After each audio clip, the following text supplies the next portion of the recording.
Dimanche 7 mars, la duchesse de Sussex Meghan Markle et son mari, le prince Harry, se sont exprimés pour la première fois depuis leur départ du Royaume-Uni.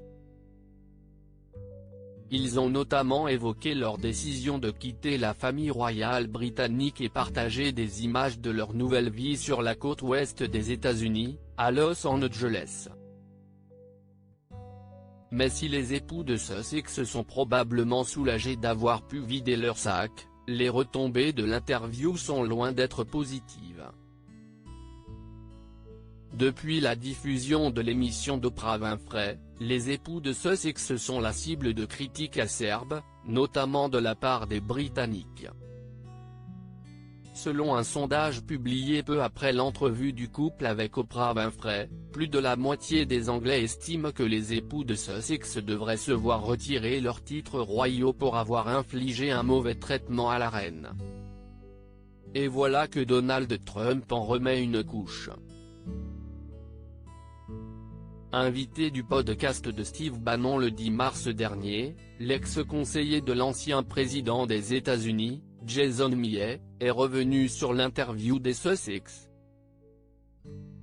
Il a notamment révélé que Donald Trump avait beaucoup à dire sur Meghan Markle, mais qu'il s'était gardé de réagir publiquement pour ne pas subir le même traitement que Piers Morgan, journaliste poussé à la démission de Good Morning America après avoir vivement critiqué la duchesse à l'antenne.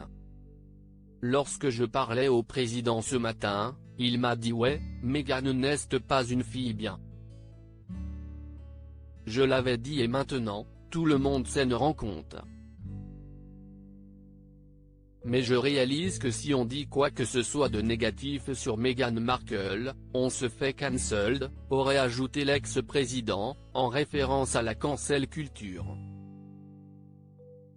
Ouais, Meghan n'est pas une fille bien selon Jason Millet, le républicain aurait poursuivi, je suis Team Pierce. Pierce est le meilleur, le plus formidable, et ils ont essayé de le cancel parce qu'il a simplement critiqué Meghan Markle. Ce n'est que le dernier chapitre de la woke culture. Ce n'est pas la première fois que Donald Trump s'en prend à la duchesse de Sussex. En 2019, il l'avait qualifiée de mauvaise lors d'une interview accordée à The Sun, juste avant une visite à Londres.